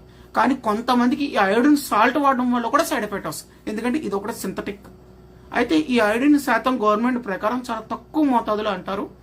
కానీ మనం ఇండివిజువల్ పర్సన్, ప్రతి పర్సన్కి ఇదే సాల్ట్ పడుతుందని చెప్పలేము. కాబట్టి ఎక్కువగా మనం రాక్ సాల్ట్, సీ సాల్ట్ను వాడడానికి ప్రయత్నించాలి. లేదంటే ఆరోగ్యం మీద ఎక్కువగా కన్సర్న్, జాగ్రత్తగా ఉండే వాళ్ళ వ్యక్తులకి నేను చెప్పేది ఏంటంటే బయోసాల్ట్ ఈజ్ సూటబుల్ సాల్ట్. మీరు ఏ సాల్ట్ వాడుతున్నారో మెసేజ్ చేయండి. బయోసాల్ట్ గురించి నేను నెక్స్ట్ వీడియోలో చెప్తాను. Thank you. Amar homeo. Hi, ఎలా ఉన్నారు? మీకు పాసివ్ స్మోకింగ్ అంటే తెలుసా? పాసివ్ స్మోకింగ్ అంటే ఏంటంటే, మనం సిగరెట్ తాగపోయినా సిగరెట్ తాగే వాళ్ళు పక్కన ఉండి వాళ్ళు సిగరెట్ తాగుతున్నప్పుడు మనం ఆ వాసన పీల్చడాన్ని పాసివ్ స్మోకింగ్ అంటారు. మనం దీన్ని చాలా క్యాజువల్గా అసలు పట్టించుకోం, మనం సిగరెట్ తాగం కదా అనుకుంటాం. కానీ పాసివ్ స్మోకింగ్ ద్వారా చాలా సిగరెట్ తాగే వాళ్ళు యాక్టివ్ స్మోకర్స్ ఎంతైతే బాధపడుతున్నారో దానికన్నా ఎక్కువగా పాసివ్ స్మోకింగ్ ఉన్న వాళ్ళు గురవుతున్నారు. ఎందుకంటే వీళ్ళకి యాక్చువల్గా స్మోకింగ్ అలవాట్లేదు, కానీ ఈ టొబాకో వాళ్ళు కాల్చడం ద్వారా కనిష్టం 5 నిమిషాల నుంచి వాళ్ళు ఎంత అయితే కాల్చుతారో అంతసేపు కాల్చుతున్నంతసేపు ఈ పాసివ్ స్మోకింగ్లు ఈ గాలి పీలుస్తారో వీళ్ళకి కూడా హైపర్ టెన్షన్, హార్ట్ కంప్లైంట్స్, ఏదైతే ఈ లంగ్స్ సంబంధించిన న్యూమోనియా కానించి క్యాన్సర్ వరకు కూడా వీళ్ళు చాలా ఇబ్బంది పడే అవకాశాలు ఉన్నాయి. ఇవన్నీ కూడా సర్వే రిపోర్ట్లో చాలా క్లియర్గా చెప్పింది. కాబట్టి పాసివ్ స్మోకర్స్ ఎవరైనా ఉంటే వాళ్ళు స్మోకింగ్ చేసే వాళ్ళ నుంచి దూరంగా ఉండండి, లేదా ఈ వ్యాధులన్నింటికి గురవడానికి రెడీగా ఉండండి. Thank you. Amar homeo. Like చేయండి, సబ్స్క్రైబ్ చేయండి, షేర్ చేయండి. ఎలా ఉన్నారు? ఈరోజు నేను కొన్ని ఆహార పదార్థాలు తినడం వల్ల వచ్చే వ్యాధుల గురించి చెప్పబోతున్నాను. ముఖ్యంగా ఏదో ఒక సందర్భంలో మనం కొన్ని ఊళ్ళకి వెళ్ళినప్పుడు కొన్ని ఫుడ్ టేస్ట్ చేయక తప్పదు. టేస్ట్ చేసిన తర్వాత మనం వ్యాధులకి గురవుతూ ఉంటాము. దాని తర్వాత నేను పలానా ఫుడ్ తినడం వల్లే నాకు ఈ వ్యాధి వచ్చిందని చెప్తూ ఉంటాం. 2-3 years కాలేజ్కి వెళ్ళినప్పుడు నేను రోజు పానీపూరి తినేదాన్ని. సో రోజు పానీపూరి ఫర్ 2 years తింటే బాడీకి ఏమవుతుంది, దానివల్ల నాకు ట్యూబర్కులోసిస్ వచ్చింది. అది చూసిన వీడియోలాగే వాళ్ళు నిజంగానే ఈ ఫుడ్ తినడం వల్ల ఇన్ని వ్యాధులు వస్తాయా మనకు ఫీలింగ్ కలుగుద్ది. కానీ మీకు కొన్ని విషయాలు చెప్పబోతున్నాను. స్ట్రీట్ ఫుడ్, లేదంటే మనం ఎక్కడైనా ఫుడ్ తిన్న తర్వాత రెగ్యులర్గా తిన్న తర్వాత, ఒకసారి తింటే పెద్ద ప్రాబ్లమేటిక్ ఏం కాదు, రెగ్యులర్గా అదే ఫుడ్ టేస్ట్ చేయడం వల్ల మనకు వచ్చే కాంప్లికేట్స్ లేదా కంప్లైంట్స్ ఏంటనే చెప్తున్నాను. మొట్టమొదటగా ఏదైనా ఒక ఫుడ్ తిన్న తర్వాత మనకు ఆ ఫుడ్ హైజీనిక్గా లేకపోయినా, లేదా ఆ ఫుడ్ పాయిజన్ అయినా మనలో ఫస్ట్ డెవలప్ అయ్యేది కలరా, లేదా ఫుడ్ పాయిజన్ అయ్యి డయేరియా. సెకండ్ వచ్చేది కాంప్లికేషన్ ఏంటంటే ఇరిటబుల్ బౌల్ సిండ్రోమ్. అంటే రెగ్యులర్గా ఫుడ్ తింటే కనుక వచ్చే కాంప్లికేటెడ్ ఇరిటబుల్ బౌల్ సిండ్రోమ్.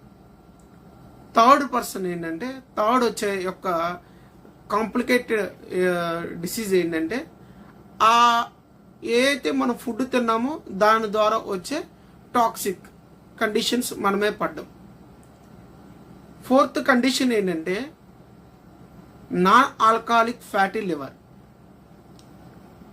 ఇవి కాకుండా ఒబేసిటీ, కొలెస్ట్రాల్ పెరగడం, డయాబెటిక్ రావడం ఈ వ్యాధులకి ఎక్స్ట్రా.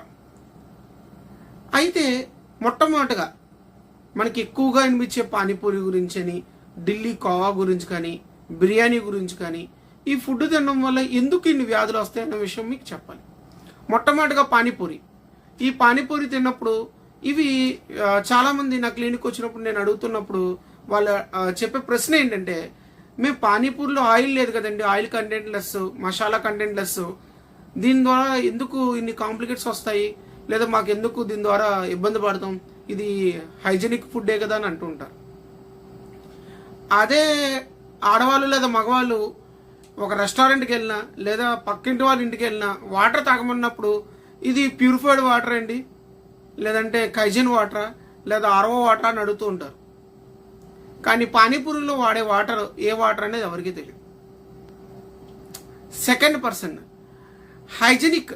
ఏదైతే తెలంగాణ గవర్నమెంట్ ఈ పానీపూరిని నిషేధించడానికి కారణం ఏంటంటే, ఈ టైఫాయిడ్ ఏదైతే బ్యాక్టీరియా కండిషన్ ఉందో, ఈ వైరల్ కండిషన్, బ్యాక్టీరియల్ కండిషన్ ఏదైతే వ్యాధులు ఉన్నాయో,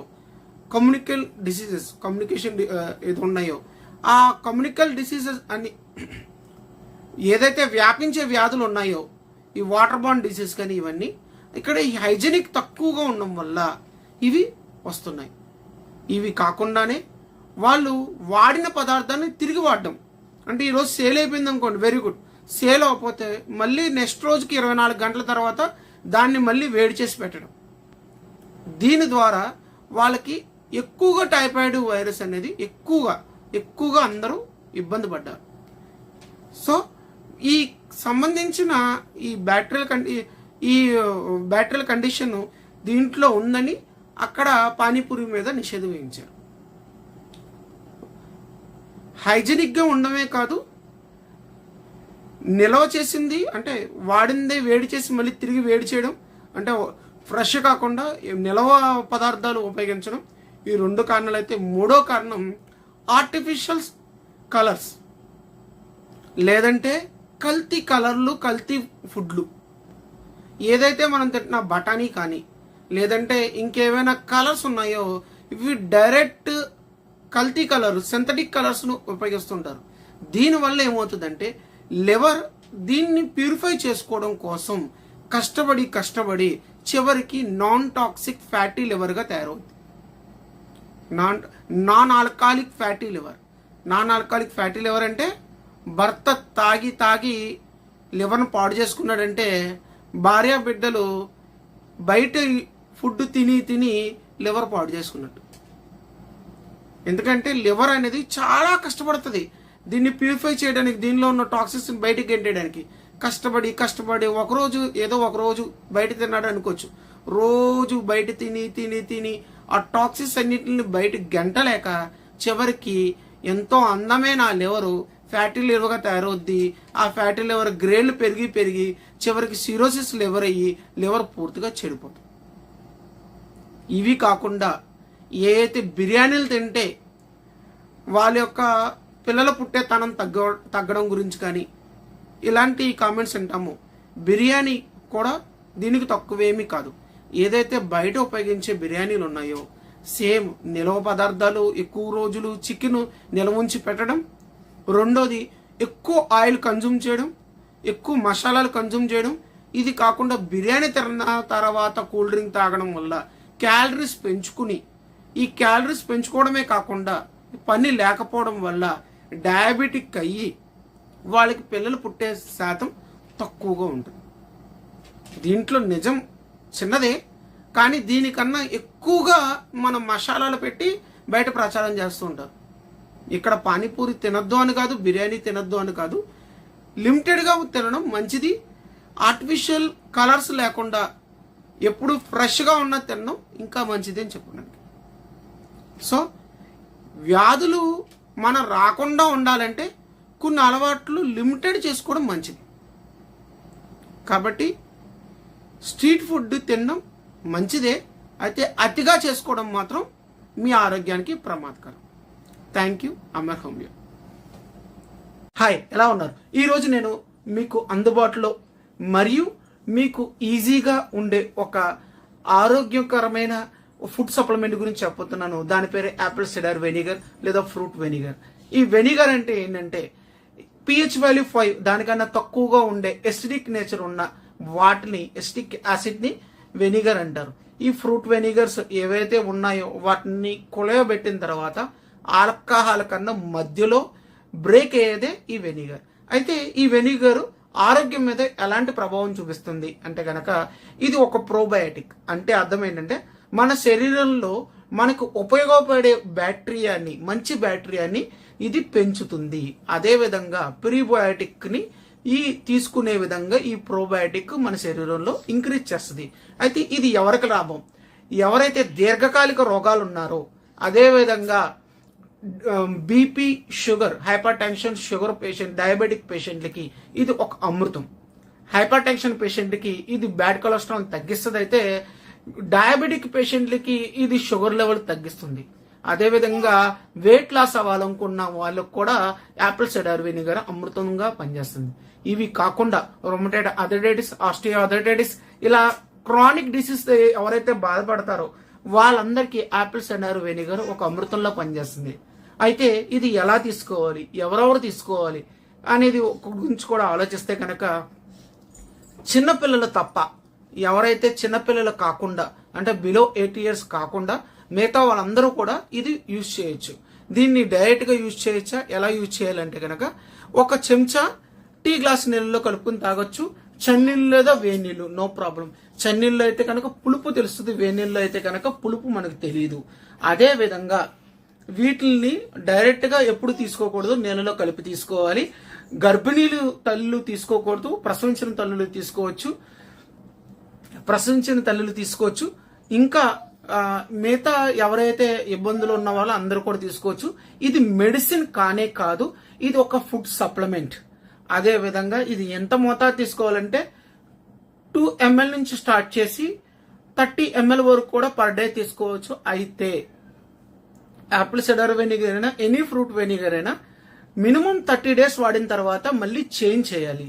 ఎందుకంటే చేంజ్ చేస్తే న్యూ బ్యాటరీ అనేది మళ్ళీ దాంట్లో మనకి తయారవుద్ది. లేదా 30 days వాడిన తర్వాత గ్యాప్ ఇచ్చి మనం మళ్ళీ వేసుకున్నా కూడా, మళ్ళీ తయారు చేసుకున్నా కూడా నో ప్రాబ్లం. కాబట్టి ఈ వెనిగర్ని మనం యూజ్ చేసుకోవడం మంచిది. అదేవిధంగా స్కిన్ కంప్లైంట్కి, హెయిర్కి, ఇంకా చాలా మన హెల్త్ అందం సంబంధించిన కాస్మెటిక్ అన్నిటిలో కూడా ఇది ఉపయోగించవచ్చు. ఈ జుట్టు అదేవిధంగా సన్ ర్యాషెస్ వస్తున్న వాళ్ళకి యాపిల్ సైడర్ వెనిగర్ డైరెక్ట్ గా అప్లై చేసుకుని కూడా స్కిన్ ని మనం సన్ ర్యాషెస్ నుంచి కాపాడుకోవచ్చు. ఇంకా చాలా వాటికి అనారోగ్యాల వాటికి యాపిల్ సైడర్ వెనిగర్ యూజ్ చేస్తారు. కాబట్టి యాపిల్ సైడర్ వెనిగర్ యూజ్ చేయడం అనేది ఒక ఫుడ్ సప్లిమెంట్. ఇది ఎటువంటి మెడిసిన్ కాదు, ఇది ఏ మెడిసిన్ కూడా అడ్డు కాదు. బీపీ, షుగర్ ఏ మందులు వాడుతున్నా కూడా ఇది వాడచ్చు. కాబట్టి హెల్దీగా ఉండండి, స్ట్రాంగ్గా ఉండండి. Thank you. అమర్ హోమియో. మీ యొక్క వెనిగర్కి సంబంధించిన ఏవైనా మీ యొక్క ఎక్స్పీరియన్స్ ఉంటే మెసేజ్ చేయండి, నేను వాటికి రిప్లై ఇస్తాను. Thank you. హాయ్, ఎలా ఉన్నారు? ఈరోజు నేను ఒక వైరల్ వీడియో చూపిస్తున్నాను. ఈ వీడియోలో చూసిన తర్వాత మీరు చాలా మంది భయపడుతూ ఉంటారు, కానీ ముందుగా ఈ వీడియో చూడండి. आता हे जे आहे ना हे तुम्ही पाहिलं आपण साध्या पाण्यात बरोबर झटकून घे झटकून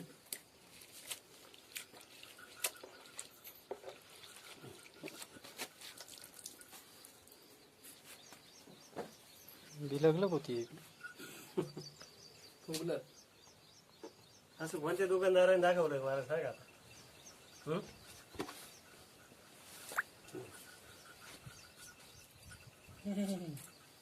एक एक झाड पाहिजे तुम्ही याच्यात आहे ना कोणतं पण तुमचं एक एक झाड पहा पूर्ण झाड सगळं ऍक्टिव्ह करून टाका.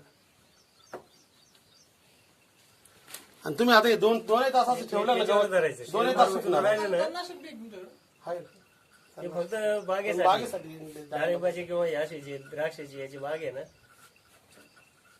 म्हणजे वरती त्याच्यावर माल असताना वापरलं तरी चालतं. त्याने काही म्हणजे साईड इफेक्ट कुठले येत नाही. नाही आता हे साबण आहे फक्त भाजीपाला करायला हा? नाही तसं नाहीये. तुमच्या दृष्टीने साबण आहे. थोडीशी ताकद आहे बा ती असं. ताकद आहे प्रॉडक्ट मध्ये ते तुम्हाला दाखवायचं. तुम्ही जे म्हणता ना तुमचं सुकलेलं झाड आहे ना त्याच्यावरती काय करा एक मगा भरून घेऊन जा त्याच्यावर टाकून पहा ऍक्टिव्ह कसं करते ते जाय ना आणि या पाटीतलं टाकून या. पाठीमधलं जास्त नाही टाकायचं त्यात थोडंसं मिक्स करू आपण थोडं थांबा आता. आळूचं पान आहे इकडे आळूचं पान आहे आळूचं नाही आपल्याला टमाट्याचं ऍक्टिव्ह करायचंय टमाट्याचं. नाही आळूच्या पाण्याला सुद्धा जे तुम्ही इतर पाणी लटकत नाही ना याच्यात तुम्ही टाका आळूचं पाणी लगेच लगेच पाणी ताबडतोब म्हणजे स्टिकर स्प्रेडर ऍक्टिव्हिटी थांबा एक मिनिट एक पाना झालं फ्रेश.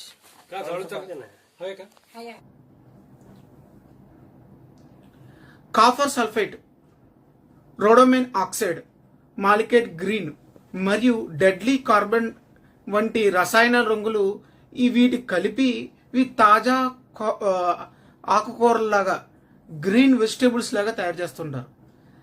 ఈ యొక్క కెమికల్ కాంబినేషన్ కలిపిన తర్వాత ఇవి చూడడానికి తాజావంతంగా ఉంటాయి. సుమారు 100 సెకండ్లో ఇవి తాజాగా తయారైపోతాయి. అయితే ఇవి ఆకుకూరలైన మిగతా వాటి మీద కూడా ఉపయోగిస్తారా అంటే టమోటాలు, అదేవిధంగా బఠానీలు, పచ్చగా ఉండే పొట్లకాయలు వీటి మీద ఉపయోగిస్తారు. అయితే ఈ వీడియో ఎప్పుడుది?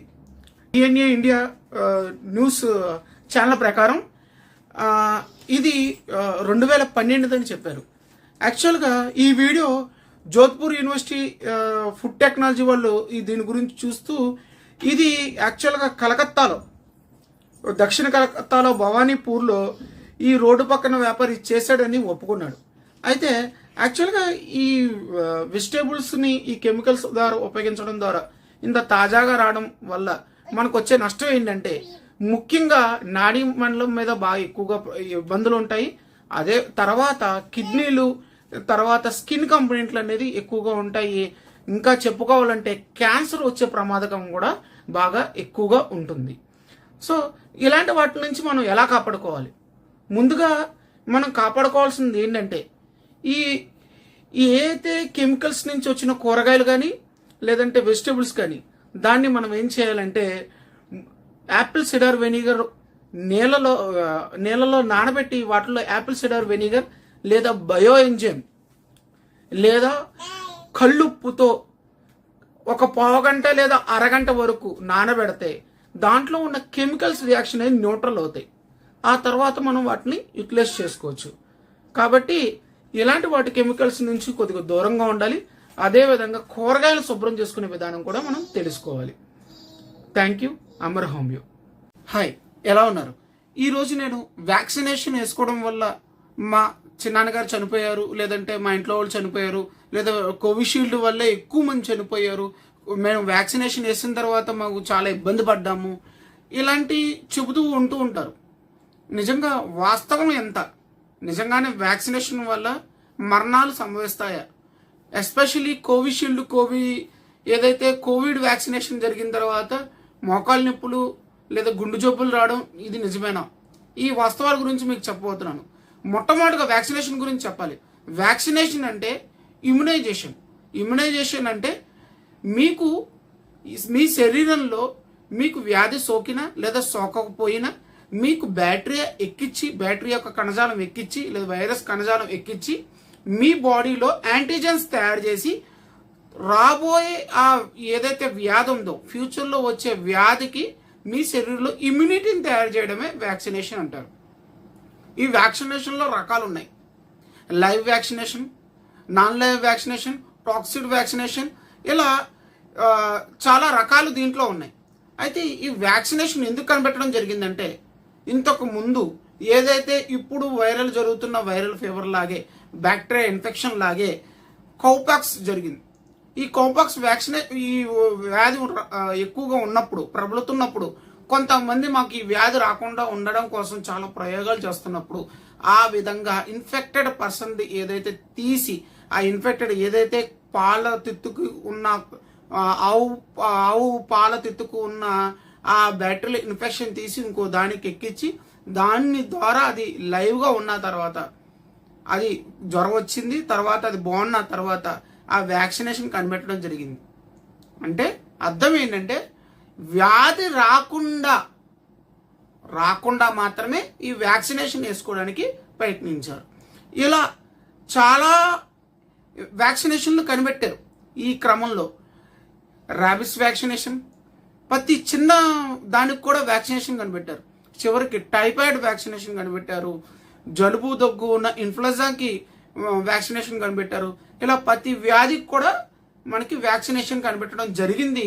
పాశ్చాత్య దేశాల్లో ఒక చిన్న వయసు ఉన్న ఒక బాలుడికి సైతం 8 సంవత్సరాల ఒక బాలుడు సైతం బాలబాలికలు కూడా 16 నుంచి 17 వ్యాక్సినేషన్లు వేస్తారు. ఒకవేళ వాళ్ళ దేశంలో ఎవరైనా నాన్ సిటిజన్స్ ఎవరైనా అడుగు పెట్టాలన్నా వాళ్ళు వ్యాక్సినేషన్ తప్పనిసరి. వీళ్ళు కాకుండా కొన్ని దేశాల్లో అయితే కొన్ని వ్యాక్సినేషన్ లేకుండా వాళ్ళ యొక్క దేశంలో అడుగు పెట్టడానికి ఉండదు. ఎందుకు ఈ వ్యాక్సినేషన్కి అంతలా అన్ని దేశాలు గ్లోబలైజేషన్ అయిన తర్వాత చాలా డిపెండెడ్ అయిపోయాయి. కారణం ఏంటి?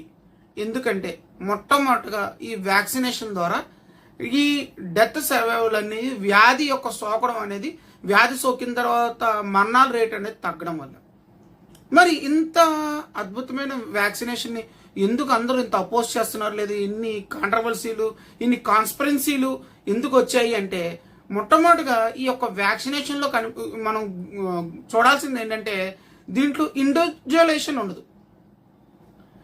అందరికీ ఒకే ఆరోగ్యం ఉండదు కదా. కానీ వ్యాక్సినేషన్ యొక్క రూల్ ఏంటంటే అందరికీ ఒకటే డోసు, ఒకవేళ అవసరమైతే బూస్టర్ డోస్ అని వేస్తూ ఉంటారు.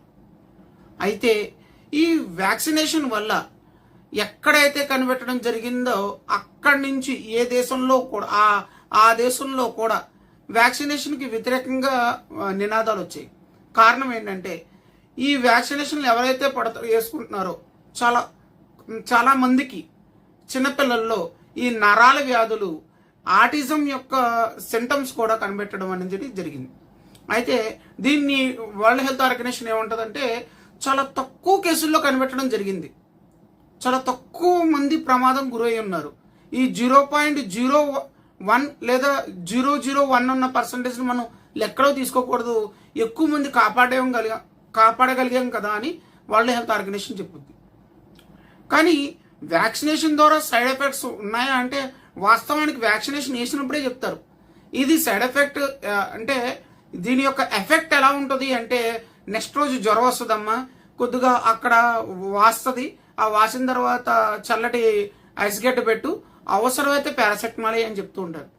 దాని యొక్క ప్రైమరీ యాక్షన్ అనేది వాయడం ఈ వ్యాక్సినేషన్ సైడ్ ఎఫెక్ట్ అది.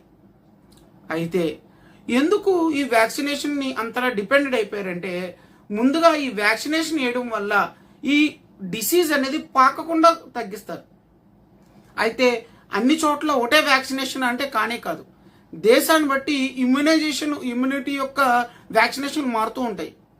మన ఇండియాలో, అమెరికాలో డాగ్బెట్ ఏదైతే యాంటీ రాబిస్ వ్యాక్సిన్ ఉందో 3 డోసెస్ అయితే కనుక ఈ మిగతా కంట్రీల్లో, యూరోప్ కంట్రీల్లో 1 డోస్ ఉంటుంది. ఇక్కడ కాస్ట్, ఎఫెక్టివ్నెస్, బూస్టర్ డోసులు అనేవి మారుతూ ఉంటాయి. నేను చదువుకునే రోజుల్లో గుడివాడ గవర్నమెంట్ హాస్పిటల్లో ఒక అబ్బాయికి కుక్క కరిచింది.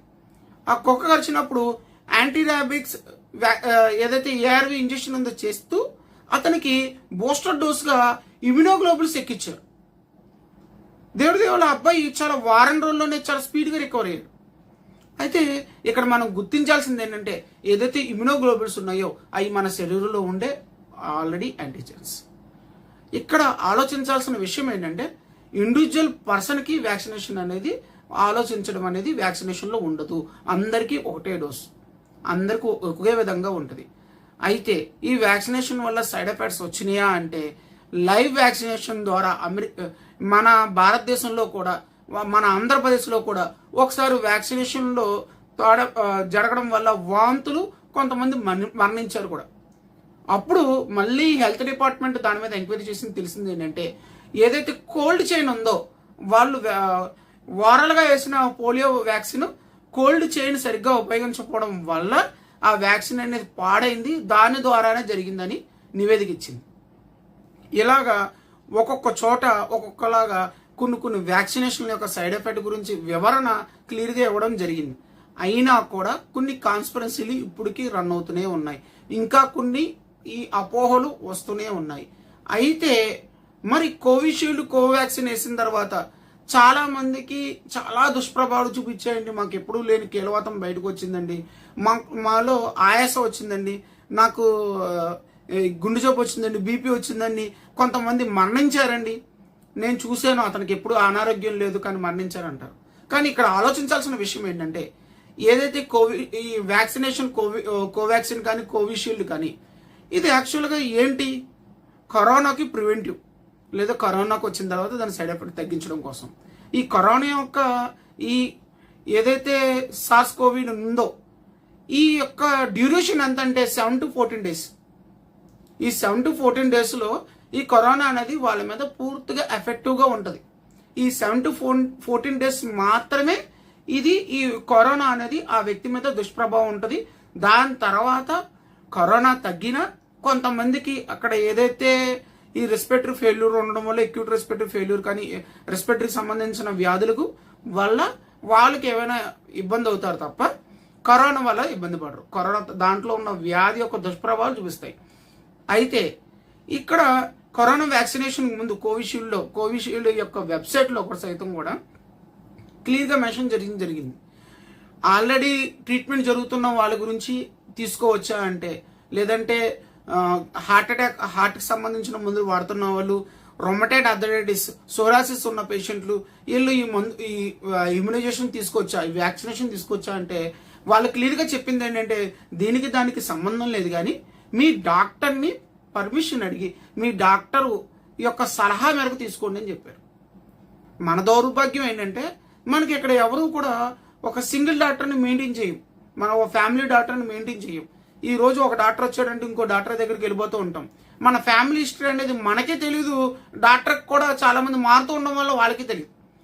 కానీ ఇక్కడ ఆలోచించాల్సిన విషయం ఏంటంటే వంశపార్యం వ్యాధులు మనకి ఎక్కువ ప్రభావితం ఉంటాయి.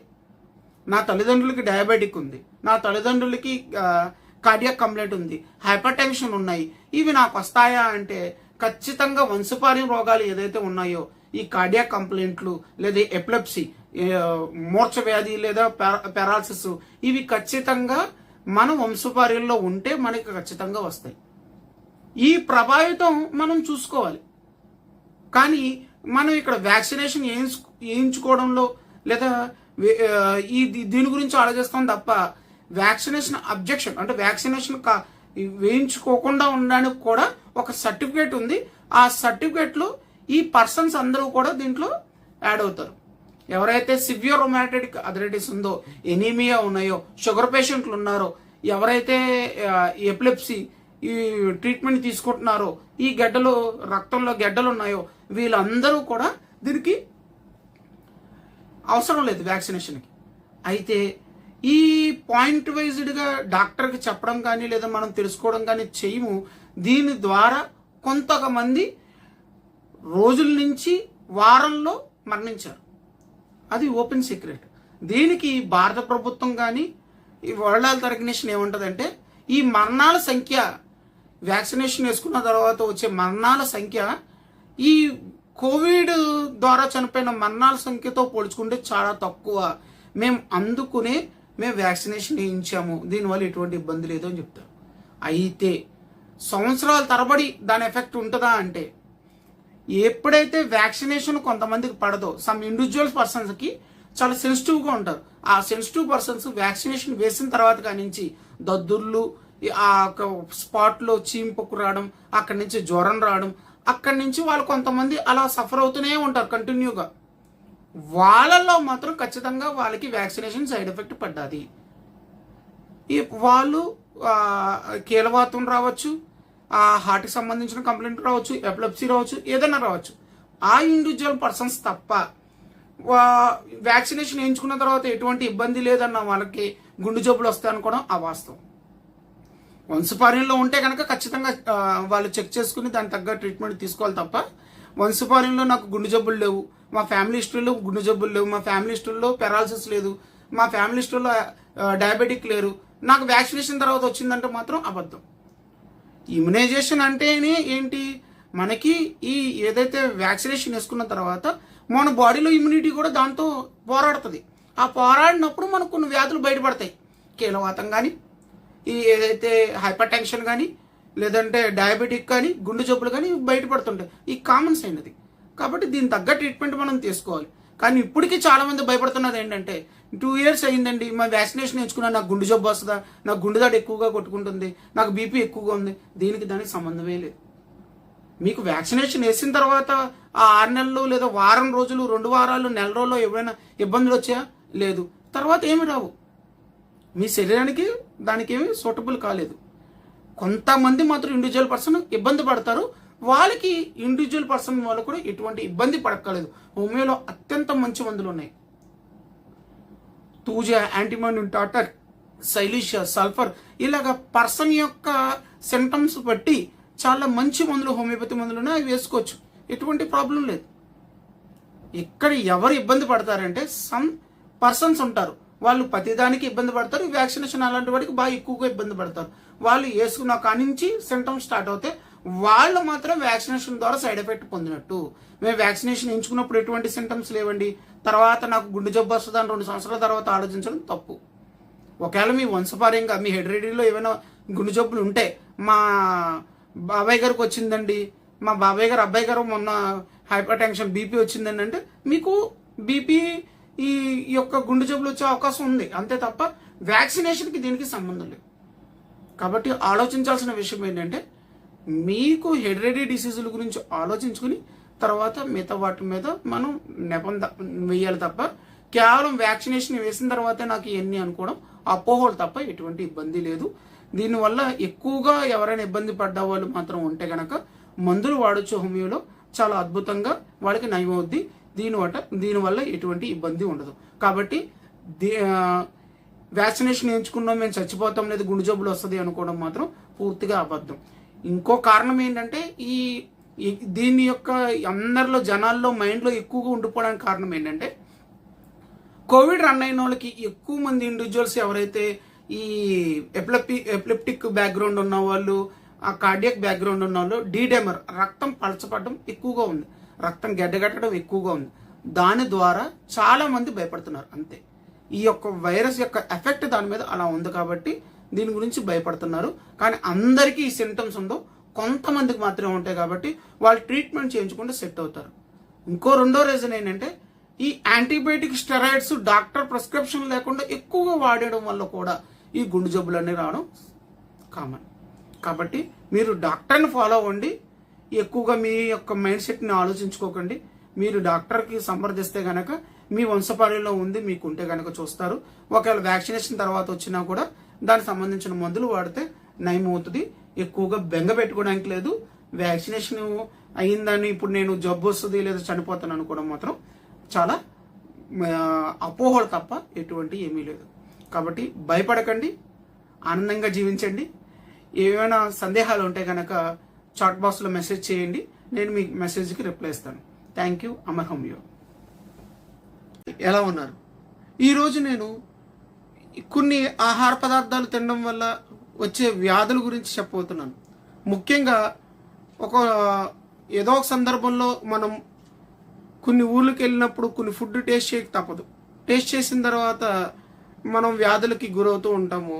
దాని తర్వాత నేను పలానా ఫుడ్ తినడం వల్లే నాకు ఈ వ్యాధి వచ్చిందని చెప్తూ ఉంటాం. 2-3 years కాలేజ్కి వెళ్ళినప్పుడు నేను రోజు పానీపూరి తినేదాన్ని. సో రోజు పానీపూరి ఫర్ 2 years తింటే బాడీకి ఏమవుతుంది, దానివల్ల నాకు ట్యూబర్కులోసిస్ వచ్చింది. అది చూసిన వీడియోలాగే వాళ్ళు నిజంగానే ఈ ఫుడ్ తినడం వల్ల ఇన్ని వ్యాధులు వస్తాయా మనకు ఫీలింగ్ కలుగుద్ది. కానీ మీకు కొన్ని విషయాలు చెప్పబోతున్నాను.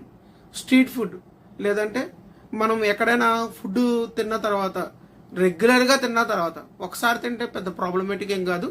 రెగ్యులర్గా అదే ఫుడ్ టేస్ట్ చేయడం వల్ల మనకు వచ్చే కాంప్లికేట్స్ లేదా కంప్లైంట్స్ ఏంటనే చెప్తున్నాను.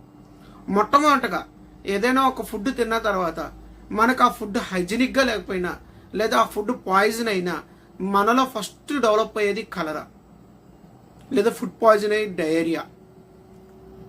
సెకండ్ వచ్చేది కాంప్లికేషన్ ఏంటంటే ఇరిటబుల్ బౌల్ సిండ్రోమ్. అంటే రెగ్యులర్గా ఫుడ్ తింటే కనుక వచ్చే complicated irritable bowel syndrome.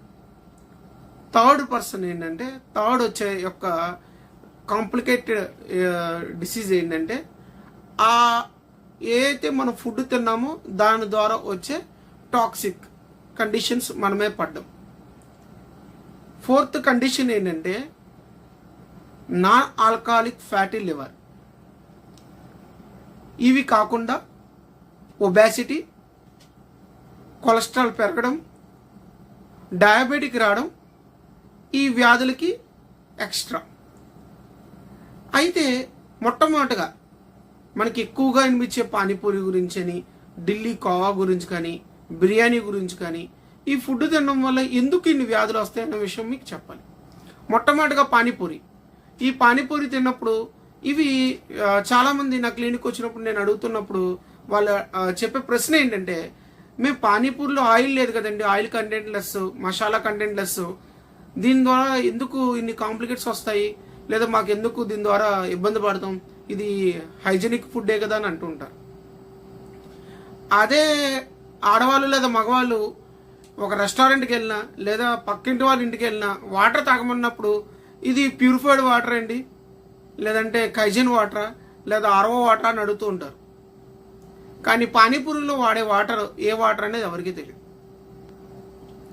Second person hygienic. ఏదైతే తెలంగాణ గవర్నమెంట్ ఈ పానీపూరిని నిషేధించడానికి కారణం ఏంటంటే, ఈ టైఫాయిడ్ ఏదైతే బ్యాక్టీరియా కండిషన్ ఉందో, ఈ వైరల్ కండిషన్, బ్యాక్టీరియల్ కండిషన్ ఏదైతే వ్యాధులు ఉన్నాయో, కమ్యూనికేషన్ ఏది ఉన్నాయో, ఆ కమ్యూనికల్ డిసీజెస్ అని ఏదైతే వ్యాపించే వ్యాధులు ఉన్నాయో, ఈ వాటర్ బాండ్ డిసీజ్ కానీ ఇవన్నీ ఇక్కడ ఈ హైజెనిక్ తక్కువగా ఉండడం వల్ల ఇవి వస్తున్నాయి. ఇవి కాకుండానే వాళ్ళు వాడిన పదార్థాన్ని తిరిగి వాడడం. అంటే ఈరోజు సేల్ అయిపోయింది అనుకోండి, వెరీ గుడ్. సేల్ అవ్వకపోతే మళ్ళీ నెక్స్ట్ రోజుకి 24 గంటల తర్వాత దాన్ని మళ్ళీ వేడి చేసి పెట్టడం.